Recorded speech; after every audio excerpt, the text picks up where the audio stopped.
Hi friends, myself Jawahar, welcome you today. मित्रों, मुझे उम्मीद है कि आप सभी लोग लॉकडाउन का पालन कर रहे होंगे, स्वस्थ होंगे, घर पर रह रहे होंगे और आज मैं आप लोगों के लिए बहुत ही इंटरेस्टिंग वीडियो लेके आ रहा हूं, बहुत ही जोरदार जबरदस्त वीडियो आपको देने जा रहा हूं। शायद इसको पढ़ने के बाद आपको लगेगा, आपको समझ में आएगा कि वाकई में ये वीडियो है। मैं आपको आज एक बहुत ही शानदार टॉपिक देने जा रहा हूं और वह टॉपिक होगा आपका डमी सब्जेक्ट। जी हाँ, डमी सब्जेक्ट आप लोगों ने सुना होगा, कुछ लोग नहीं सुने होंगे। डमी सब्जेक्ट, डमी सब्जेक्ट क्या होता है? डम मतलब गूंगा होता है। डम इज गूंगा। गूंगा क्या होता है? गूंगा सब्जेक्ट मीन्स ऐसे सब्जेक्ट होंगे जिनका कोई लता पता नहीं होगा।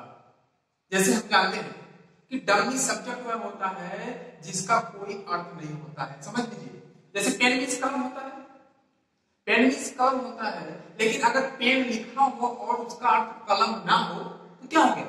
डमी हो गया। नहीं समझ पा रहे हैं हमारी बात? बुक लिखा हो इंग्लिश में और उसका एक्सप्लेनेशन अगर किताब के रूप में नहीं आता है तो क्या है? गूगल है ना। मैं उसे बताने जा रहा हूं, आप गौर कीजिए। बहुत ही मजेदार टॉपिक है, बहुत ही इंटरेस्टिंग टॉपिक है डमी सब्जेक्ट। आइए, डमी सब्जेक्ट के अंतर्गत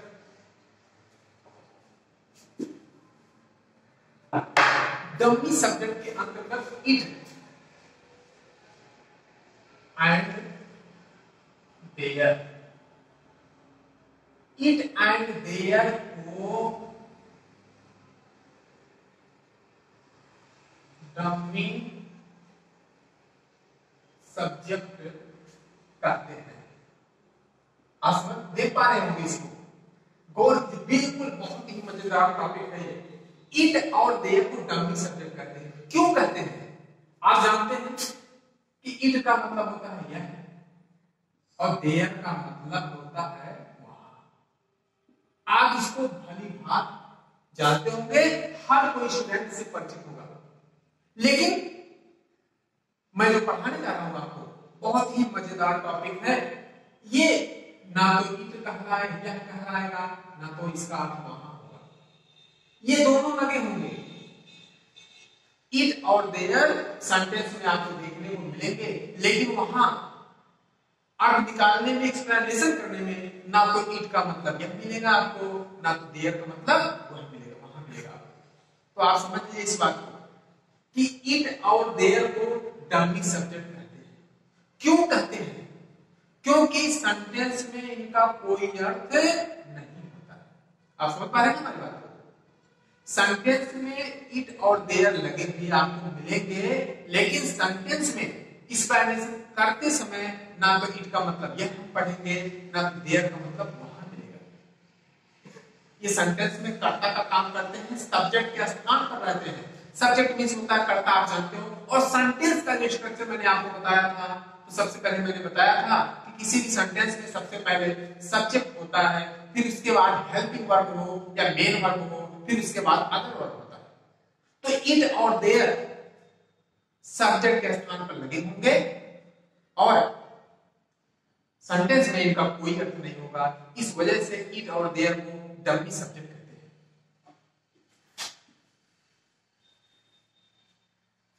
हैं। जैसे एग्जांपल के तौर पे मैं बता दूं, यहां बता दूं आपको, इट इज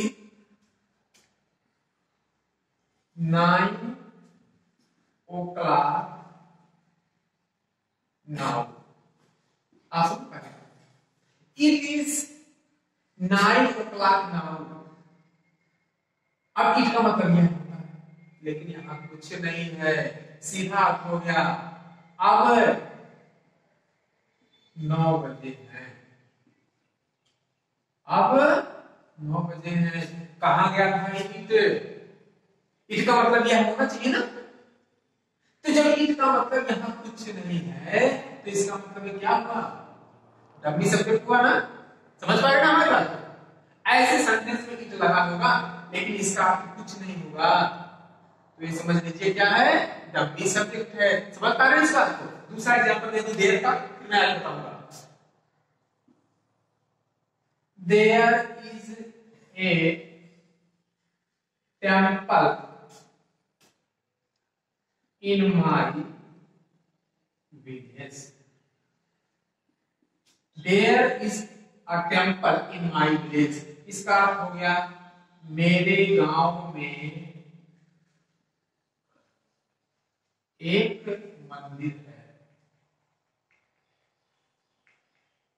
आप समझते होंगे देयर का मतलब होता है वहां, लेकिन यहां कुछ नहीं है। देयर का किस है, देयर का मतलब इस सेंटेंस में नहीं दिख रहा है, वहां नहीं है ना, तो इसको समझ पा रहे ना मेरा कि ये सेंटेंस में सब्जेक्ट के स्थान पे लगे होंगे लेकिन इनका अर्थ कुछ नहीं होगा। जब इनका अर्थ कुछ नहीं है इसका मतलब होंगे, है ना, समझ पा रहे मेरी बात?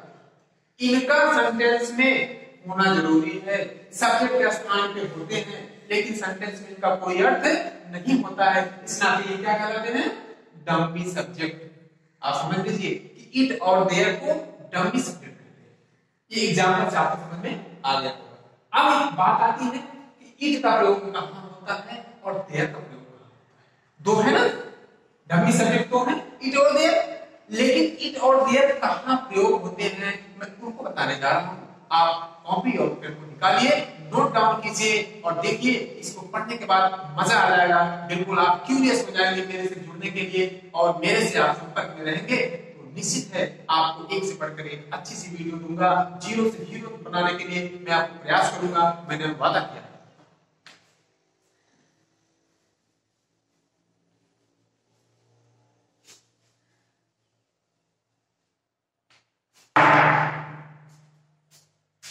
आइए यूज आप देख लेता हूं।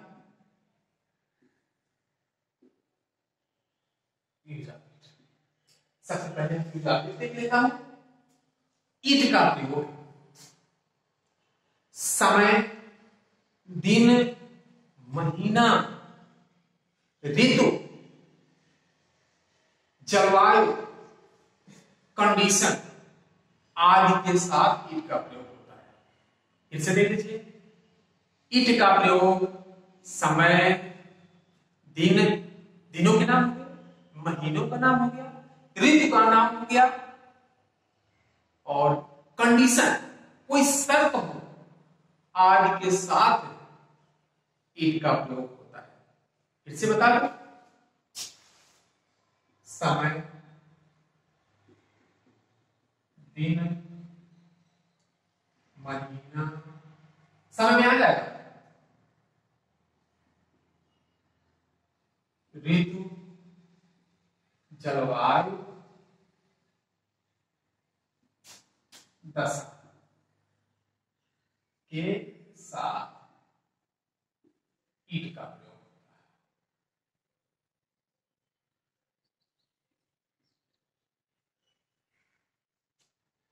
समझ पा रहे? समय, दिन, महीना, तारीख, महीने में तारीख आ जाए, इतने समय, इतने चीजों के साथ हम ईट का प्रयोग करते हैं। जैसे एग्जाम्पल के रूप में मैं आपको बता दूं, आज सोमवार है, आज सोमवार है ना, आज सोमवार है, तो हम सबसे पहले क्या करते हैं, it is Monday, it is Monday today. अक्सर किसी से कहा जाता है कि कह दिया जाए आज सोमवार है, तो लड़के कहते हैं टुडे इज मंडे। ना, गलत है, सेंटेंस गलत है, स्ट्रक्चर गलत है, ग्रामेटिकल नहीं है। ठीक है, किसी से कहा जाता है कि आज मौसम अच्छा है, कहते हैं today is very good weather, गलत हो गया। क्योंकि आप समझिए, स्ट्रक्चर को समझिए, सेंटेंस को समझिए। जब तक हम इट नहीं लगाएंगे समय दिन महीना तारीख के साथ, तब तक मेरा सेंटेंस गलत है, टोटल गलत है। इसलिए अभी कहा जाता है 9 बजे है, लोग कहते हैं 9 o'clock। इट को भूल जाते हैं क्योंकि उन्हें पहले से पता नहीं होता। तो ऐसी दशा में सबसे पहले आंख मूंद कर बिल्कुल बेहिचक से आप इट को लगा दीजिए। जैसे इट इज मंडे टुडे, ये दिन का हो गया। अब देख लीजिए घड़ी में 10 बजे हैं, ये समझ गया। अब घड़ी में 10 बजे हैं, आंख मूंद कर लगा दे it is 10 o'clock by watch। It is 10 o'clock by watch। घड़ी में 9 बजे हैं। देख लीजिए यहाँ इट का मतलब यह कहीं नहीं मिल रहा है। ठीक है, जैसे एग्जाम्पल तमाम हो सकते हैं। मैं एग्जाम्पल फिर दे रहा हूं। आज बहुत सुहावना मौसम है, आज बहुत सुहावना मौसम है।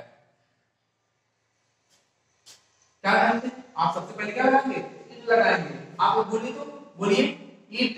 ठीक है, इट इज वेरी, क्या होगा? Fine. It is very fine. मौसम का क्या होगा? वेदर। और today, it is very fine weather today. अगर पहले से वेरी फाइन वेदर गलत हो गया। चलिए ठीक है, एग्जांपल आप समझ में आ गए। इसका मतलब यहां नहीं दिया हुआ है, इसका मतलब क्या है? गूंगा सब्जेक्ट है। मैं पास्ट का एक एग्जांपल ले लेता हूं। कल रविवार था, कोई बात नहीं है, कल रविवार। हाँ, अब यस्टरडे वाज नहीं, it was. It was Sunday yesterday. अब इट का मतलब ये कहीं नहीं है। समझ पा रहे हैं हमारे पास? तो ये सारे समस्या, ये हमारे जो सेंटेंस है, इनमें इट का प्रयोग सब्जेक्ट के स्थान पे देखने को मिल रहा है, लेकिन इनका कोई अर्थ सेंटेंस में नहीं है। ऐसे सेंटेंस मेरे प्यारे बच्चों, इस तरह का सेंटेंस यदि आपकी समझ में आ जाए तो एग्जाम में आपको अच्छे से अच्छे मार्क्स मिलेंगे। इन्हीं इट की कमी के कारण, इन्हीं डमी शब्द की कमी के कारण बहुत सारे स्टूडेंट ट्रांसलेशन लगाते हैं तो हल नहीं कर पाते हैं, क्योंकि उन्हें पता तो होता नहीं है। इस कारण से भूल के कारण अपने मार्क्स को कम प्राप्त करते हैं। और मैं इसी के सापेक्ष मैं आपको ये वीडियो आपको पहले दे रहा हूं। आइए इसको नोट डाउन कीजिए और फिर मैं आपको देर तक बता रहा हूं।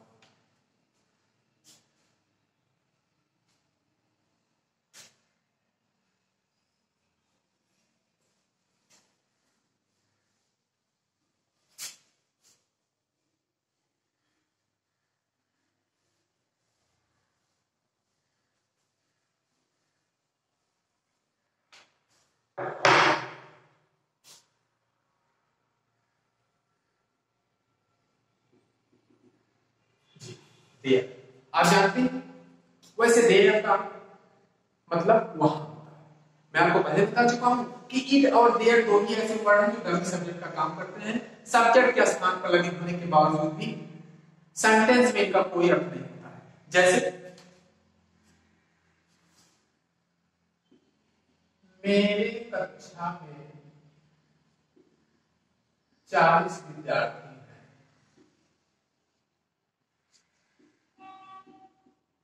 इसको लगाने से पहले आपको समझना होगा, इसको लगाने से पहले आपको समझना होगा कि सेंटेंस का रूप कैसा हो तो मैं देर लगा दूं। देर सबके साथ लगेगा नहीं। जैसे वह घर जाता है, फिर लगेगा नहीं लगेगा? क्यों नहीं लगेगा? मेरी कक्षा में 40 विद्यार्थी हैं, देर लगेगा? जी हाँ लगेगा। क्यों लगेगा? हमें पहचान, सेंटेंस की पहचान हमें होना जरूरी है। मैं एक छोटा सा, बहुत छोटा सा टिप्स आपको दे रहा हूं जो कभी आपको भूलेगा नहीं। और देर का प्रयोग आंख मूंद कर आप लगा लेंगे। सेंटेंस कोई पढ़ेगा, आंख मूंद कर सेंटेंस आप सुन लीजिए और आप समझ जाएंगे कि ऐसे सेंटेंस में देर का प्रयोग होगा। कैसे, सुनिए ध्यान दीजिए। ऐसे सेंटेंस, ऐसे वाक्य जिनमें सब्जेक्ट मीन्स कर्ता, ऐसे वाक्य जिनमें वाक्य का कर्ता पहले नहीं होता, पहले नहीं होता, ये सब्जेक्ट का स्थान है लेकिन मेरे सब्जेक्ट नहीं है। अगर कह दिए मेरे सब्जेक्ट हो गया तो सेंटेंस गलत हो गया, देयर का प्रयोग आप नहीं कर पाओगे। ऐसे सेंटेंस जिसमें वाक्य का कर्ता प्रारंभ में ना होकर क्रिया के पहले होता है, ये वर्ब है क्या है, क्या है, क्रिया है, और क्रिया के पहले कौन है, विद्यार्थी। दूसरा एग्जाम्पल, जंगल में एक शेर था। बिल्कुल देखिए, बिल्कुल सटीक जवाब मिलना है आपको पहचानने के लिए। अगर ईट और देयर आपको आ जाएगा तो आप जान लीजिए आपके अंदर क्यूरियोसिटी हो जाएगी ग्रामर पढ़ने के लिए, मेरे से जुड़ने के लिए आपके अंदर उत्सुकता हो जाएगी, और निश्चित रूप से आप मुझे बिना कांटेक्ट किए आप रह नहीं सकते। तो जंगल में एक शेर था। अब जंगल सब्जेक्ट के स्थान पे तो है लेकिन सब्जेक्ट नहीं है। जंगल में एक शेर था हो गया क्रिया, और क्रिया के पहले कौन है, शेर। ये आपका क्या करता है, समझ पा रहे हैं? मैंने आपको बताया था कि क्रिया के पहले यदि सब्जेक्ट है तो वह करता है, क्रिया के पहले यदि सब्जेक्ट है तो वह करता है। ऐसे जगहों पे हम देयर का प्रयोग करते हैं। समझ में आ रहा है? अब इसको हम साफ करें। मान लीजिए हमको सब्जेक्ट पहचानना नहीं आता है, हम सब्जेक्ट ही नहीं पहचान पाएंगे, सेंटेंस लगाएंगे कैसे, ट्रांजिशन लगाएंगे कैसे? अगर कोई सेंटेंस लिखा हुआ है, कोई भी सेंटेंस XYZ सेंटेंस लिखा हुआ है, हमको सब्जेक्ट पहचानना है तो एक मंत्र मारिए, एक ट्रिक मारिए और सेंटेंस अपने आप में निकल के आएगा, उसमें से कर्ता अपने आप से बाहर निकल के आएगा। जंगल में एक शेर था, सेंटेंस है आपका कि जंगल में एक शेर था और हमें सब्जेक्ट पहचानना है। कैसे पहचानेंगे? एक बार पढ़िए, जंगल में एक शेर था, फिर आप कहिए कौन, तो आप कहेंगे शेर। आई बात समझ में? समझ में आ रहा है?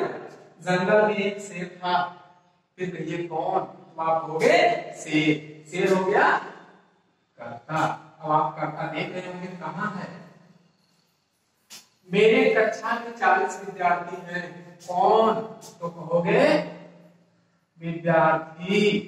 अब विद्यार्थी कहां है, क्रिया के पहले है। तो ऐसे सेंटेंस में हम डमी सब्जेक्ट का प्रयोग, देयर का प्रयोग करते हैं। आइए ट्रांसलेशन इसको देख लेते हैं हम।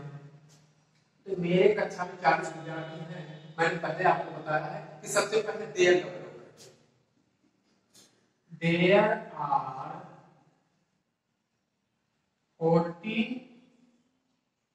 students in my class।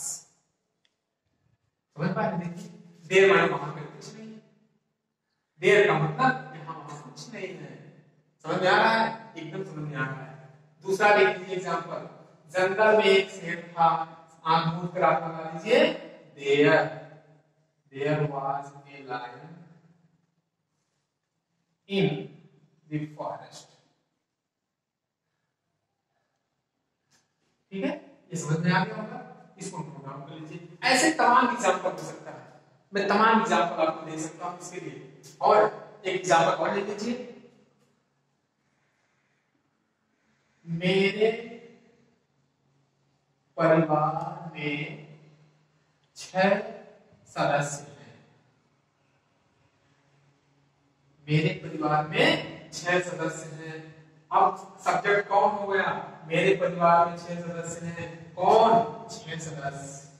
कौन लगाइए और सब्जेक्ट ये क्रिया के पास मिले तो आप मूंद समझ जाइए कि देयर का प्रयोग करना है। अगर ये कर्ता शुरुआत में मिलता है तो देयर का प्रयोग नहीं होता है। बस ये एक मंत्र है कौन लगाइए, कर्ता मिल जाएगा।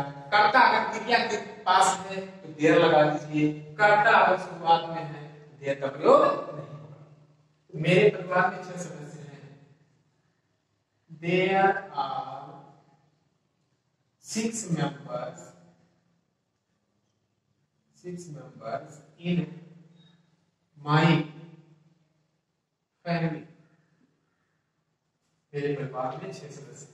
ये टॉपिक आपका बहुत ही मजेदार है, बहुत ही इंटरेस्टेड है। अगर ये आपको समझ में आ जाए तो मैं जानता हूं कि आपको स्टोरी सॉल्व करने की गुण मिल जाएगा।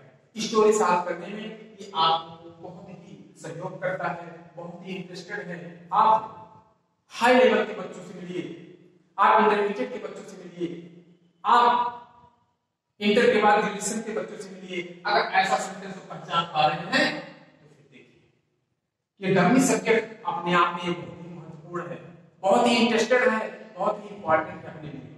और ये टॉपिक आप बार बार पढ़ने का प्रयास कीजिए, रटने का प्रयास कीजिए, समझने का प्रयास कीजिए और इसी के माध्यम से आप स्टोरी सॉल्व करने का प्रयास कीजिए।